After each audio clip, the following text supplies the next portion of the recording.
Jonglei waye. Greater Bor waye. Greater Panjang waye.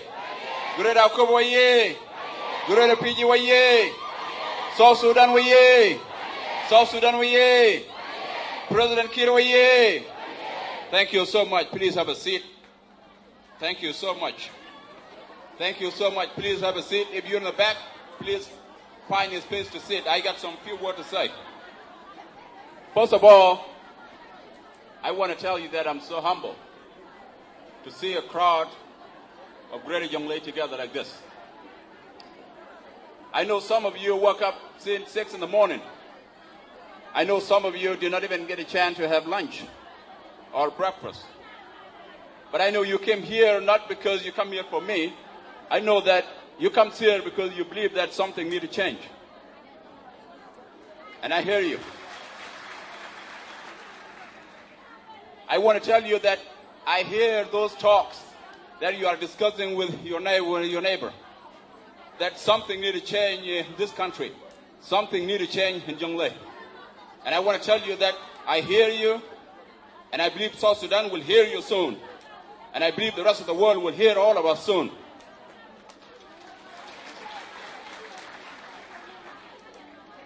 Before I go into detail, in our great state of Jonglei, I'm here because I love you. That's the reason why I'm here. I'm here not because of my relatives. I'm not here not because of my friend. I'm here because I love all of you. This is the reason why I'm here. I grew up in rough places. I didn't grow up in a wealthy home. I grew up as a poor child. I understand how hard it is to be a child, to be raised. I know how hard it is as a single mother raising children right now. I know how hard it is. I know how hard it is to be a parent, to be a father of kids that does not have mother. I know how hard it is. I know how hard it is when you're trying to build something in the state, but next thing you hear is that there's no peace and people are coming to your doorsteps. I know how hard it is. I know how hard it is when you're trying to talk to somebody that you think that you can listen to, but that person disappoints you and says that he doesn't know you. I know how hard it is. I also know how hard it is when you see yourself in a village that doesn't even see you. When you're trying to talk to somebody who's a politician that you think that that person can give you at least, 50 pounds or something just to buy a one day of meal, and that person disappoints you and says that he doesn't have it. I know how hard it is. I know how hard it is when you give up in life. Some of us now will give up. And some of us are saying that the best days of South Sudan, not only Jonglei, the best day of South Sudan has already passed. Some of us are saying that thing. And I want to tell you that the best day of Jonglei, the best day of South Sudan are up ahead. And today, this is the beginning. I say that this is the beginning because I believe that Jonglei and Greater Jonglei, all of us, I believe that we are all yearning for the same thing. I know that we might have different desires, but I hope our goals are exactly the same. Our problems are very identical. And what we want in life is exactly the same thing. But I want to tell you this today. I'm not the normal governor. I will not be the usual governor. I will be that governor that will tell it in front of you, right before your eyes, that if you're trying to do something that destroys the livelihood of people of Jonglei, I will not be with you, and I will tell you right in front of you.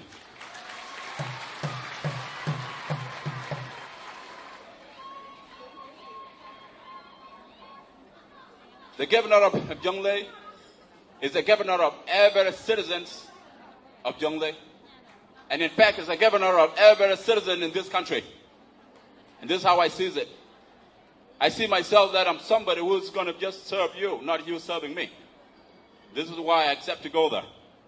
As it was said earlier by Honorable Mike Mokwe, that in Jonglei, even the nation itself is hostile. I know that. I know it is hostile. And for me, it has been a while since I've been in a hostile situation. But I accept to go there because I believe that something needs to change, and I believe that God has sent me to make sure that I'm a hope and the speaker for that change. As we all gather here today, so many people have called me and said that, don't go to Jonglei.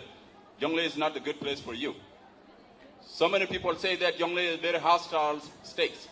It's a state where you will not sit for 2 days, 3 days. You will not spend 3 days. So many people. About 98% of the people who have advised me for this past few days have been saying exactly the same thing, that I should not have gone to Jonglei, that I cannot go. And all I say is that this is the right time for me to go. And that's why I accepted it. I accept to go to Jonglei because I see that unity among all of you. I see that sense of peace, that you want to do something.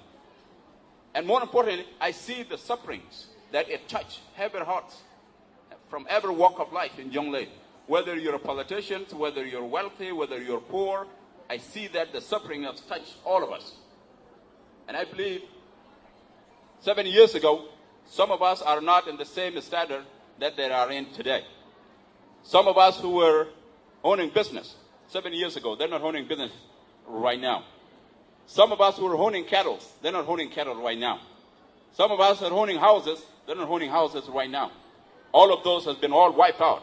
All of those wealth that you all work for have been all wiped out.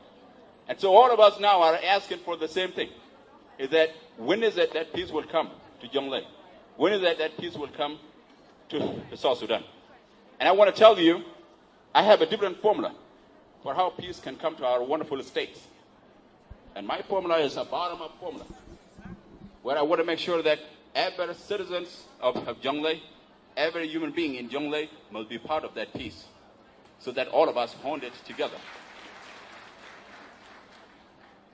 The reason I do this is because we single ourselves into different classes. I will say that the people of Jonglei, they have no problem among themselves. All of you have no problem among yourself. But let me tell you this. You might disagree with me, but when you go home, think about it. Most of the problems that have devastated the entire country, that have devastated Jonglei, most of them, some of them are all caused by people who are not from Jonglei. That's so true.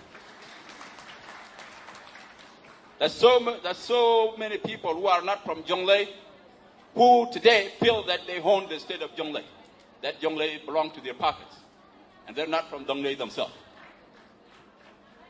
And I say that all of us knows that. And what I'm asking you today is that why can't we let South Sudan distance itself from Jonglei problem? Can we tell them that leave us alone? Let the people of Jonglei try to solve their own problems. Let's see if there will be a problem. Let's see if there will be another crisis that will be caused among ourselves, just by ourselves. I believe, I'm very optimistic that we can do that. I'm optimistic that if we reject the inside influence, the influence that are coming from outside, if we reject those influence, Jonglei can have peace. And I will be your governor that will call for that. I will not shy away if you see me tomorrow talking to your friend who's from a different state. If you see me telling your friend who's from a different state that distance yourself away from Jonglei problem. Because Jonglei problem need Jonglei solution.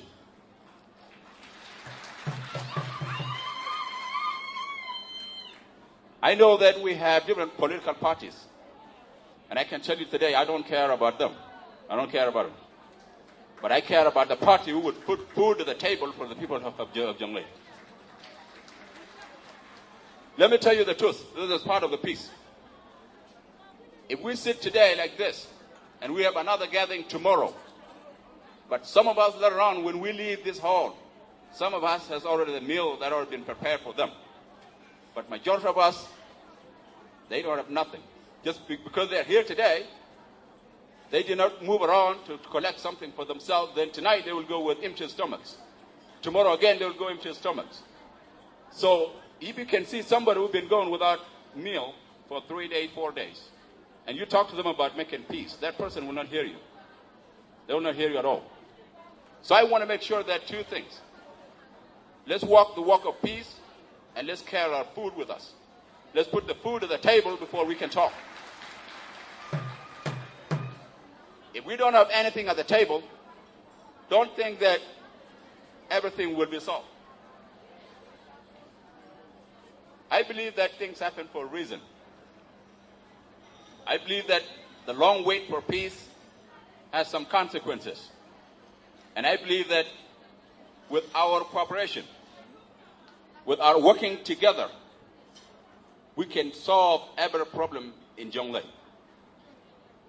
And to my group where I belong to, the youth of South Sudan, that's where I belong to. That's what I mean. Let me tell you something. This responsibility now has been given to us. Today it's up to us to take Jonglei where it needs to be. Let me give you one example that always touches my heart. And everywhere I go in South Sudan, I think about it. And anytime I think about it, I also think about all of you. In 2012, my older brother passed away. And while he was passing away, he was a soldier in the army, in SPLA. He was in active duty.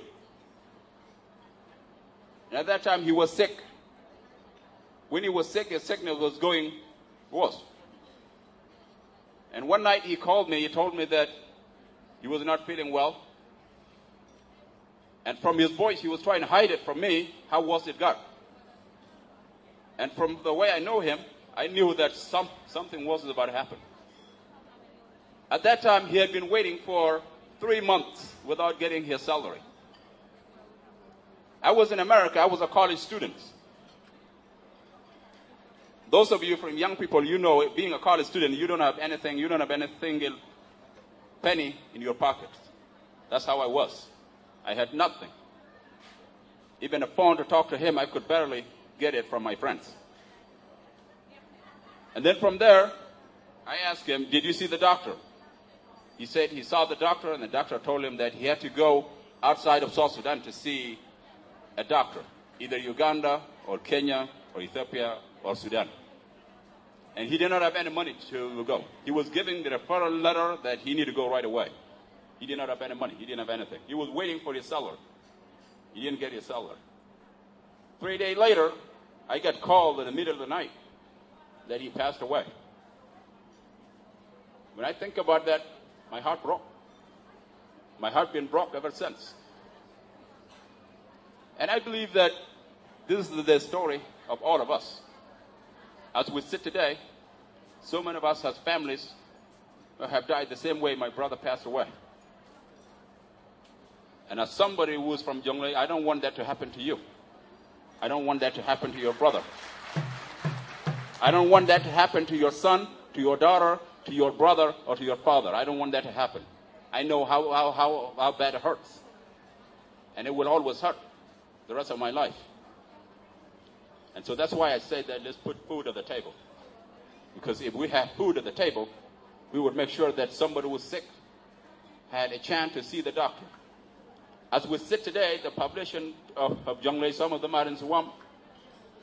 And you can understand being in the swamps that they are all feeling sick. You cannot be in the water for a week without getting malaria. And right now, as we speak, we don't know what doctor is seeing them. We don't know what food they're having. So we share the same story. We share the same feeling. And all of this can never be solved by myself alone. All this problem can never be solved by President Kiir alone. All this problem cannot be solved by Honorable Mike Kamakwe and Honorable Deng Dao and Honorable Garambang. These people cannot solve this alone. They can be solved when we all work together. Peace is not always free. So as you put this responsibility on my neck, I'm also putting some part of it on your neck.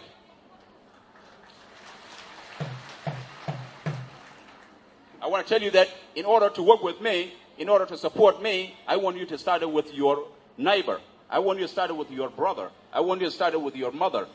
If you work with them, you will work with me better.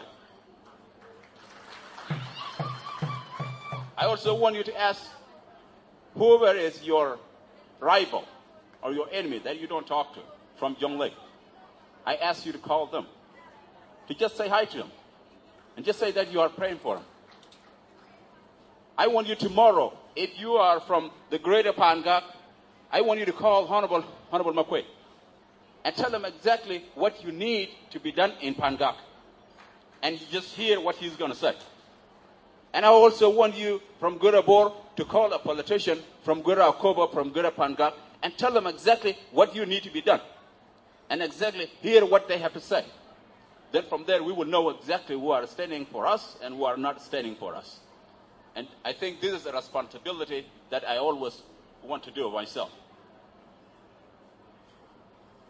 I believe that all of us are created in Jonglei for a reason. We don't just appear overnight in Jonglei. Jonglei is where it all began. The contribution of Jonglei state to the independence of South Sudan is so great. Every one of us knows that. All our heroes and heroines, those who have passed and those who are still with us today, they know exactly where they went through. I can take an example to Honorable Makwe. In those days, they were not wearing suit and tie. They were wearing clothes that were ripped off. They were walking from all parts of South Sudan, to the north, to east, to west, and south. They were fighting. Some of us didn't know that they would be here with us today. But with God's help, they achieve what they want. They deliver South Sudan. So as I sit here as a governor, I owe a debt to them, to those who have passed and those who are still here. And I want to make sure that I wasn't there at that time. But I want to make sure that I do my duty that I could have done if I were with them. Because if I was, I would have been there with them. But because I was not with them, this is my time right now to do exactly what I could have done with them. And I want all of you to do exactly the same thing. You know, sitting and complaining will never bring us anything.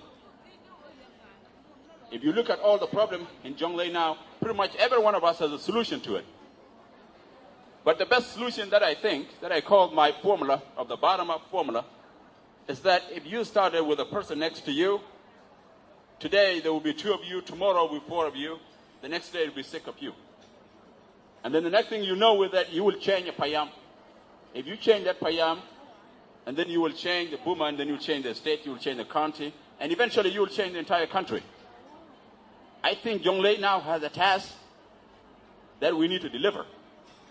And we need South Sudan to see Jonglei that is not the Jonglei that they keep on talking about. It's not the Jonglei that some people from part of South Sudan go and cause problem in Jonglei. And when it's all messed up, they jump back and they said Jonglei people are the problem. Let's prove them wrong, guys. Let's just prove them wrong. That all of these problems have never been caused by us, but we've been put into it. As Honorable Makwe said, if you're somebody who is given a message, a wrong message, but you don't judge what the message is, you just take it and go and kill somebody, and then you are the problem. Can we just listen? As it was said earlier, I was advised to listen. I want to advise you as well. Can you listen? If you're a senior politician, if you've been called by somebody, younger, can you listen to him? Listen to him or her.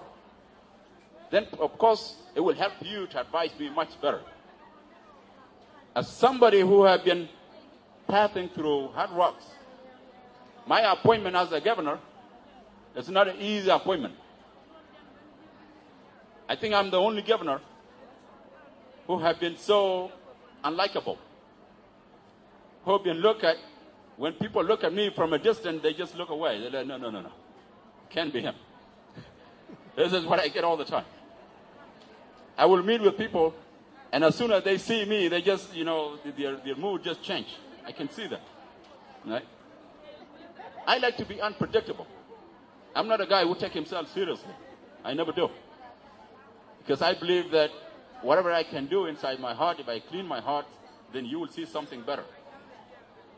I believe that I'm a kind of guy that you can be friends with. In my entire life, I've never been friends with somebody and tomorrow I cause problem. I never do. There's never been any problem that has been caused by me, ever in my life. And I believe this is what I'm going to do. So tonight, I want to tell you that I don't care about tribe or whatever. I care about people who want to fix this state.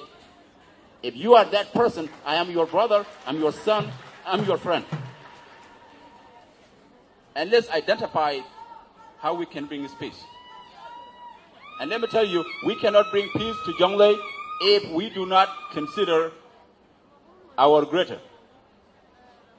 The administrative area is a part of us because it is administrative from Jonglei, not from other states. They're from us. And so if we build peace with them, an honest peace, you never know. They may just come back and join the unity. They may come back and join the family. And I believe that we will have honest discussions with every one of them, with everybody who wants peace. And I believe that when we do that, then we can actually honestly see peace. So tonight, I want to tell you that I will be with you. I will be that guy who will roll up his sleeves and walk the walk with you, and talk the talk with you. And to all the political parties, SPLM, SPLM-IO, to SAWA, to any other party, if you don't have food at the table, don't expect me to listen to you for a long time if you want a meeting. I want you to tell me exactly how the citizen of Jonglei can have food at the table before we talk. Because we can't talk while they are empty stomach. That talk will not happen. If we are all hungry, we'll be together. But if you come in and you want to do a political rally, you do all things, make sure that we rally with you, we'll do everything for you, but make sure that you give us food at the table. And that food will not come if there is no peace, of course. So peace and the progress must move together. Because you can't tell me that you're building peace in Jonglei. If you are wealthy, you're better off. And I don't have a place to stay. I don't have enough food to eat. That peace will never come. And peace will come when everybody in Jonglei can open a business in Bor, in every county. We want to make sure that we are the first states who champions the private sector. We want to make sure that if you're a citizen of Jonglei and you have some money in your pocket, come with me. I will make sure I will die to protect that business. I'll do that. Because when we do that, if you open a business, I open one and somebody open another one, then we will be employing the citizen of Jonglei. Then from there, you will be having food around.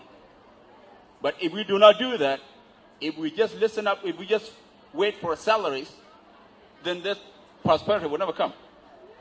It will never come. So I tell you today that I want Jonglei to be one of the states that attracts foreign investors, business, to come to Jonglei. But also keep in mind that my priority number one is the citizen of Jonglei. That is somebody who is a truck driver, cannot be brought from foreign country and drive that truck in Jonglei. No. You can do in Juba here, but not to Jonglei. You can drive that truck and deliver water in Juba here, but not to Jonglei. The citizen of Jonglei can do that, can drive that truck. If you are making tea on the street, that somebody making tea cannot be brought from somebody from another country. We have somebody in Jonglei who can do that.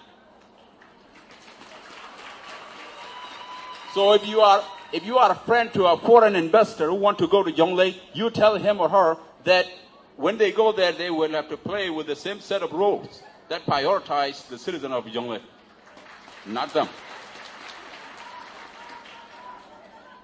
Jonglei has been a state that welcomes so many all around the world. And at some point, South Sudan has been known through the people of Jonglei, through our hard work and resilience and cooperation. We still have the same hard work and resilience and cooperation today. But that doesn't mean that we have to let go our dignity and our rights and what makes us who we are. We cannot allow that to happen. We want somebody who will come to Jonglei who will respect us. As soon as they go to board, they have to know that there is a police in board and you must listen to them.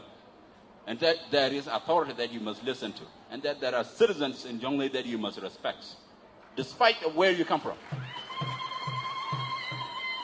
So that we make sure that our hard work have to be filled by us. So I will be that governor that will champion that, so that we work together to make sure that our business people thrive. And as of right now, Honorable Deng Dao just said that there is a road now going to Jonglei. I think this is a great opportunity. And this is why I said that I'm glad that it happened right now. Because we make sure that that road goes to all corners of Jonglei. So that this suffering because of lack of road cannot continue for so long. And if we are building roads, we can bring engineers from some other countries. But the labor, I can tell you today, you don't need a degree to cut down a tree. No, you don't need it. So the same villagers who are in the swamp today are the people that I will employ tomorrow. These are the people that need an employment right now. If you're working on the road and you are just shoveling the road, you don't need a degree, you don't need a certificate to do that. And you don't need to speak any language. You can speak only Dinka or Nuer or Anuak, and you can be able to work and earn a living just because you're sitting in Jonglei. So if these policies and ideas are different with you, just think about them when you go home. I do this because I want the innocent people. The people that you've never met, people who some of them don't even have shoes, some of them don't even have clothes on. Those are the people that I want them to at least feel something, that South Sudan is there for them.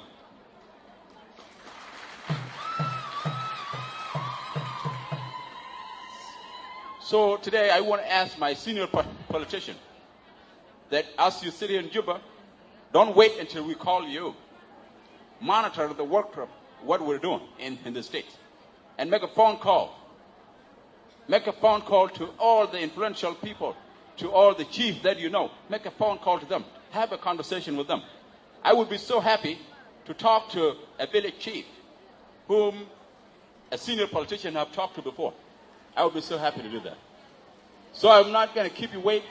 I know that it's been a long day, but I believe that you don't do it for me. You do it because of yourself. So, Greater Jonglei, thank you so much. May God bless you. May God bless the state of Jonglei. And may God bless the Republic of South Sudan. Thank you so much. Thank you so much. Thank you.